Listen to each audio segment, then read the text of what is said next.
Nous allons maintenant examiner les enseignements que l'on peut retirer de la lecture d'un arrêt de cassation.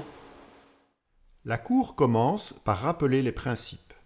Ce peut être une simple répétition de la loi, mais il se peut que la Cour énonce à cette occasion un principe juridique important qui pourra être très utile pour l'interprétation de la loi. La Cour rappelle ensuite les éléments de la décision attaquée. Enfin, la Cour indique la conclusion qu'elle tire. Soit le pourvoi en cassation est rejeté, soit il est admis. Il se peut que l'avis écrit du ministère public, appelé « conclusion », soit publié en même temps que l'arrêt. Cet avis est souvent intéressant car il contient une synthèse de la jurisprudence sur la question posée à la Cour. Sur Juridate, on peut trouver cet avis sous l'onglet « Conclusion ». Certaines mentions de l'arrêt sont importantes pour déterminer l'intérêt que présente la décision pour ses lecteurs. En effet, beaucoup d'arrêts n'énoncent pas de principes généraux susceptibles d'intéresser les juristes. Apprendre à s'y retrouver dans la terminologie utilisée par la Cour de cassation permet rapidement de faire le tri entre les arrêts intéressants et ceux qui le sont moins. Si la Cour dit que la décision attaquée est régulièrement motivée, cela veut simplement dire que le juge a répondu aux arguments qui lui ont été présentés. Mais on ne sait pas si cette réponse est correcte ou non. Sauf si vous faites une étude relative à la motivation des jugements, cet arrêt ne vous apprendra pas grand-chose.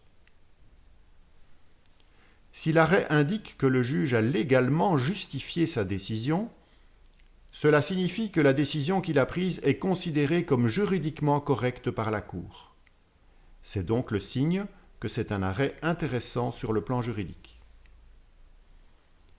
Si la Cour indique que le pourvoi ou le moyen est irrecevable, cela signifie que le demandeur n'a pas respecté la technique du contentieux de cassation.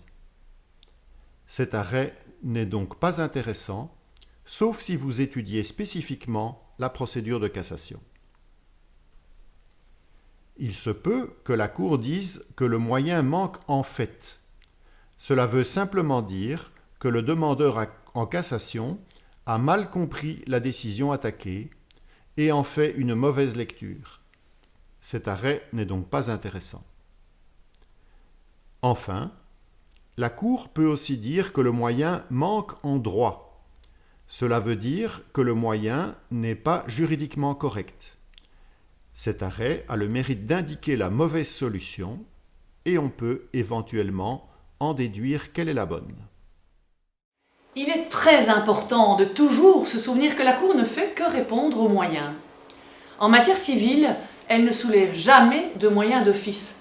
Ce n'est donc pas parce qu'elle rejette un pourvoi que la décision attaquée est juridiquement correcte. Cela peut être simplement le signe que le demandeur en cassation n'a pas soulevé les moyens pertinents. Il est donc capital de ne pas faire dire à un arrêt ce qu'il ne dit pas.